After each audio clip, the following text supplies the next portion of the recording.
पुरुषं महान्तं आदित्यवर्णं तमसः परस्तात् धनेर्विद्याति मृत्युमेति नान्यपन्था विद्यते अयनाय। धनहीन कहे धनवान सुखी, धनवान कहे सुख राजा को भारी, राजा कहे महाराज सुखी, महाराज कहे सुख इंद्र को भारी, इंद्र कहे चतुरानन सो, चतुरानन कहे सुख विष्णु को भारी। तुलसी अपने मन सोच कियो, प्रभु भक्ति बिन सब जीव दुखारी, ईश भक्ति बिन सब जीव दुखारी।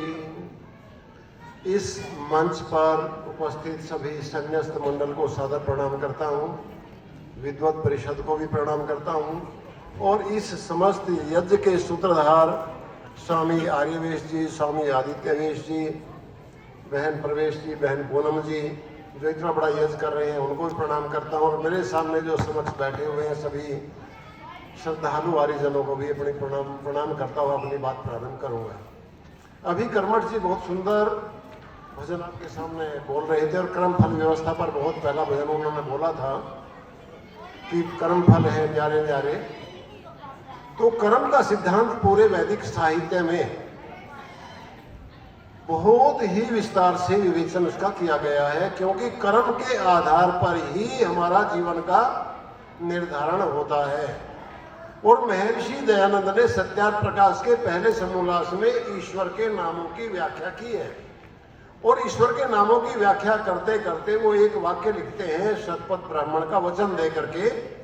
शायद वो शतपथ ब्राह्मण का जो बृहदारण्य का उपनिषद है उसका वो वचन है कि यन मनस्या ध्यायति तद वाचा वदति, यद वाचा वदति तद कर्मणा करोति, यद कर्मणा करोति तद अभिसंपद्यते। वहां पर भी वो कर्म की बात करते हैं कि जो हम मन में सोचते हैं वो हम वाणी से बोलते हैं, जो वाणी से बोलते हैं वैसा कर्म करते हैं, और जैसा कर्म करते हैं वैसे हम हो जाते हैं। और यदि हम गीता को उठाते हैं तो गीता में कर्म को ही धर्म कहा गया है। धर्म की परिभाषा हमारे पूरे वैदिक साहित्य में, पूरे संस्कृत साहित्य में धर्म शब्द का रिलीजन अर्थ आपको कहीं पर भी नहीं मिलेगा।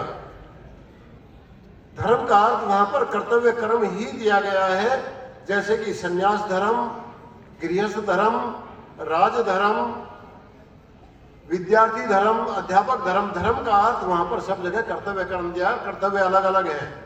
और ऋषि दयानंद ने संध्या के मंत्रों का एक समर्पण मंत्र दिया है कि हे ईश्वर दयानिधे भवत कृपया अनेने जपोपासनादि कर्मणा धर्म अर्थ काम मोक्षाणाम सद्य सिद्धिर भवेन्न। कि धर्म अर्थ काम और मोक्ष से हमें सिद्धि हो। और ये जो चार शब्द बोले हैं धर्म अर्थ काम और मोक्ष, भारतीय दार्शनिक परंपरा में इन्हीं को पुरुषार्थ चतुष्टय कहा जाता है, और सारे दर्शनों का सार इस चार शब्दों में दिया है। यहाँ पर भी धर्म का अर्थ कर्म ही है, अर्थात अपने कर्तव्य कर्मों का पालन करते हुए आप अर्थ कमाओ। अर्थ की कहीं पर भी निंदा नहीं है। हम संध्या के मंत्रों का पाठ करते हैं तो वहां पर आता है कि प्रजापतेन स्वदेतान्यो विश्वा जातानि परिता बभूव यद कामास्ते जुहुमस्तन्नोस्तु। यद कामा, जिन कामनाओं से हम हे ईश्वर आपकी आहुति कर रहे हैं, आहुति दे रहे हैं, तन्नोस्तु। वयम श्यामे, वयम माने वी, श्याम माने भी, हम हो जाए क्या पतय मालिक किसके, रई नाम। रई कहते हैं धनों को, रई के ईश बन जाए, रईस बन जाए। ये रईस शब्द भी संस्कृत साहित्य का है। रईस जिसको हम बोलते हैं तो बड़ा रईस है, ये वेद का शब्द है। वयम श्यामे पतयो रई नाम। तो हमारे संस्कृत साहित्य में, वैदिक साहित्य में कहीं पर भी ये नहीं है कि आप भिखमंगे बनो। सन्यासी के लिए भी भिक्षा का विधान था, लेकिन वो कब था कि जो केवल परमात्मा का ही ध्यान करते हैं और उसको सब कुछ छोड़ करके जाना पड़ता है और समाज का ही कल्याण करते हैं, वो सिर्फ अपनी आजीविका के लिए भिक्षा ले सकता, नहीं तो भिक्षा का विधान यहाँ पर नहीं है हमारे यहाँ शास्त्रों में। तो ये जो धर्म है, धर्म से हम अर्थ कमाएं, पैसा कमाएं, और पैसे से काम अपनी इच्छाओं की पूर्ति करें। लेकिन यहाँ एक ब्रेक लगा दिया, एक सिद्धांत दे दिया ऋषियों ने कि इच्छाओं की पूर्ति का उद्देश्य होना चाहिए मोक्ष।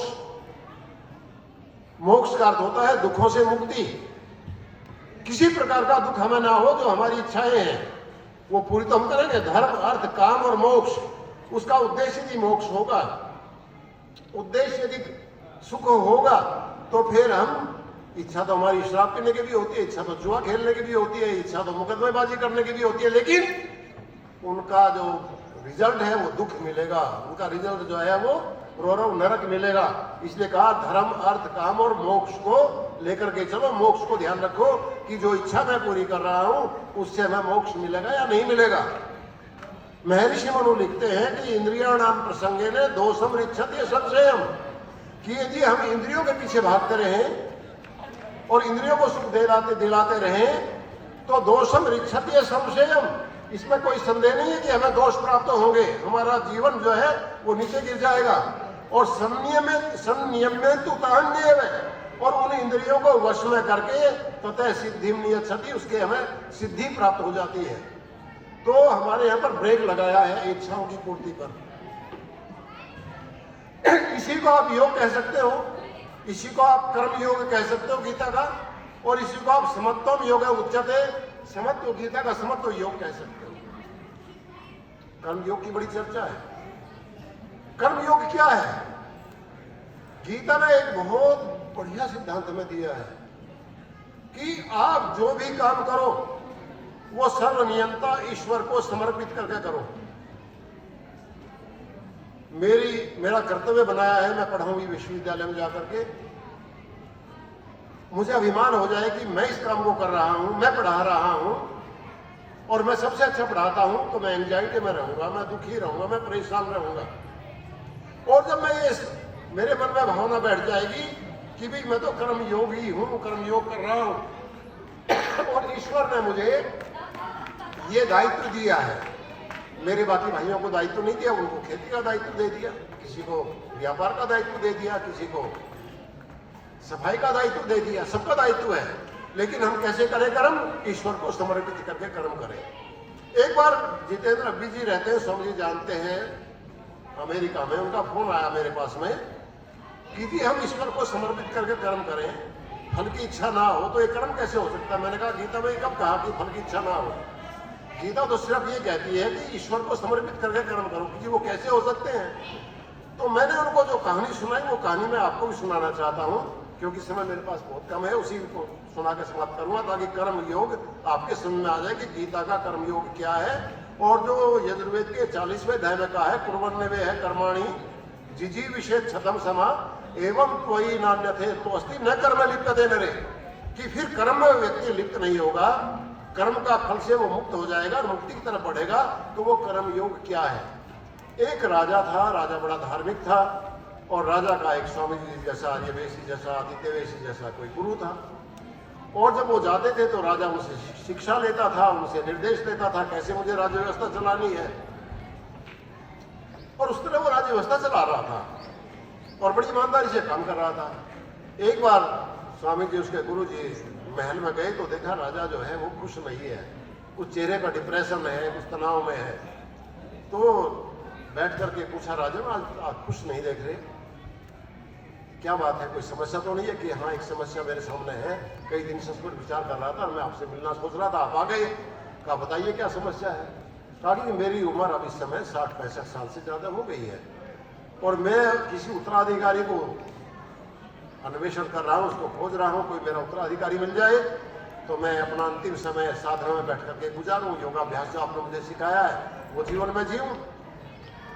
कहा कि तुम्हारे 3 बेटे हैं कि जो उनमें वो योग्यता रही है जो उनकी राज्य को संभाल सकेंगे, वो तो अहंकारी हैं, वो तो प्रजा को परेशान कर देंगे, उनको तो राज में नहीं देना चाहता, नहीं तो पाप मुझे लगेगा। कहा कोई उत्तराधिकारी बताओ। क्या? स्वामी जी ने कहा कि ठीक है, मैं सोच के बताता हूँ। हम लोग महल में रुके, शाम का खाना खाया, खाना खा करके फिर राजा साथ में महाराज जी के साथ घूमने लगा। घूमते घूमते फिर राजा को तो वही चिंता कि महाराज कुछ सोचा है कि हाँ सोच लिया। महाराज जी ने कहा कि उत्तराधिकारी, ये मैंने सोच लिया, बताओ। कहता मैं कैसा रहूंगा? गुरु जी बोले काफी इससे अच्छा तो कोई अच्छी बात ही नहीं रहेगी, आप राजा में भी बनोगे और मैं आपके निर्देशन में योगाभ्यास करूंगा, बहुत बढ़िया रहेगा। तो ठीक है, बुलाओ मीटिंग और प्रस्ताव पास करो। अगले दिन ही इमरजेंसी मीटिंग बुला ली और मीटिंग बुला करके प्रस्ताव पास कर दिया कि भैया आज के बाद में राजा का जो उत्तराधिकार है, राजा जो बनेंगे वो स्वामी जी बनेंगे, और ये त्याग पत्र दे रहे हैं वर्तमान राजा। अब प्रस्ताव पास हो गया, शपथ दिला दी। शपथ दिलाने के बाद राजा स्वामी जी गद्दी पर बैठ गए। अब सारा दरबार सामने बैठा हुआ है, राजा भी उनके बीच में बैठा हुआ है। अब गुरुजी ने एक बात पूछी कि भाई राजन, आपने गद्दी छोड़ दी है, मैं राजा बन गया हूँ, अब क्या करोगे? कि योगाभ्यास करूंगा। कि ठीक है, योगाभ्यास तो बहुत अच्छी बात, आप योग करोगे, साधना करोगे, लेकिन खर्चा कैसे चलाओगे? आपको खाना भी खाना है, कपड़े भी पहनने हैं, और कभी जाड़ में दर्द हो गया तो डॉक्टर के पास भी जाना पड़ेगा, क्योंकि और बीमारी को तो आप सहन कर लेते हैं, दांत का दर्द सहन नहीं होता। कोई बीमारी होगी तो दवाई भी चाहिए आपको। कहा जी बात तो ठीक है, उसके लिए मैं कोष से कुछ धन रख लूँगा अपने पास में। कहा कि कोष से तो मैं धन नहीं दूंगा, ये तो जनता का पैसा है, और आपको बिना काम किए मैं कोष से पैसा दे दूंगा तो पाप मुझे लगेगा। तो जब ये बात सुनी सन्नाटा छा गया। राजा कहने लगा कि फिर तो मुझे कहीं सेठ साहूकार के घर नौकरी कर लूंगा, किसी के यहाँ पर 5-7 घंटे काम करूंगा उसकी फैक्ट्री में, और बाकी टाइम पे साधना करूंगा। कहना नौकरी करनी पड़ेगी आपको? कहना जी करनी पड़ेगी, आजीविका चलाने के लिए तो कुछ जीविका चलानी है, खाना खाना है, तो नौकरी तो करनी पड़ेगी। तो कहा मेरे राज्य में क्यों नहीं नौकरी कर लेते आप? कि तो और अच्छी बात रहेगी, आपके राज्य में मैं नौकरी मुझे मिल जाएगी तो मैं आपके निर्देशन में नौकरी भी करूंगा, आजीविका भी कमाऊंगा, और यहाँ बैठ के साधना भी करूंगा, आपका सानिध्य रहेगा।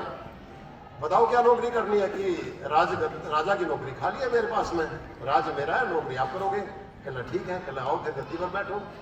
अब दरबारियों को कहा देखो भाई राज तो है मेरा, लेकिन मेरी जगह काम ये करेंगे, क्योंकि इनका एक्सपीरियंस है काम करने का, राज्य चलाने का। राजा मैं हूं, लेकिन मेरी जगह राज ये करेंगे। अब राजा को गद्दी पर बैठा दिया और महाराज जी चले गए अपने आश्रम में। अब आश्रम में जाने के बाद 6 महीने बाद सोचा महाराज जी ने कि मैं पता करूं राज कैसे चला रहा है। तो प्रजा में गए तो प्रजा बड़ी खुश कि महाराज राज तो पहले से बहुत अच्छा चला रहे हैं, पहले तो हमारे काम में देरी भी हो जाती थी, अब तो तुरंत निपटारा करते हैं वो।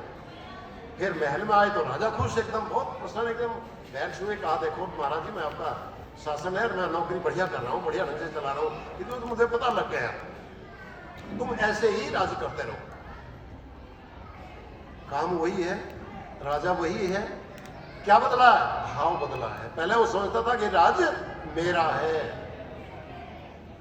उसको अहंकार था, ये सोचकर राज कर रहा था कि राज मेरा है। अब वो सोचकर राज कर रहा कि मैं नौकर हूं और राज है स्वामी जी का, और इसमें कोई कमी नहीं रहनी चाहिए। अब वो खुश भी है, योगाभ्यास भी कर रहा है, उत्तराधिकारी की चिंता भी नहीं है। जब हमारी ये स्थिति बन जाएगी कि भाई ये हमें परमात्मा ने 50 साल, 60 साल, 80 साल, कुछ पता नहीं कितने साल किसको भेजा है, उस कर्तव्य पूरे करने के लिए कुछ ड्यूटी हमें दी हुई है, कर्तव्य कर्म दिए हैं, उनको पूरा करने के लिए हमें भेजा है, तो फिर हम परमात्मा को समर्पित करके काम करेंगे कि परमात्मा का बड़ी मेहरबानी है कि मुझे पढ़ाई के लिए अवसर दे दिया, नहीं तो मेरे साथी बहुत से हैं जिनको अवसर ही नहीं मिला। पढ़े थे पढ़ाने के लिए, लेकिन खेती करनी पड़ रही है, दूसरे काम करने पड़ रहे हैं। तो ये जब हम समर्पित करके करेंगे तो ये है कर्म योग गीता का। ओम शांति।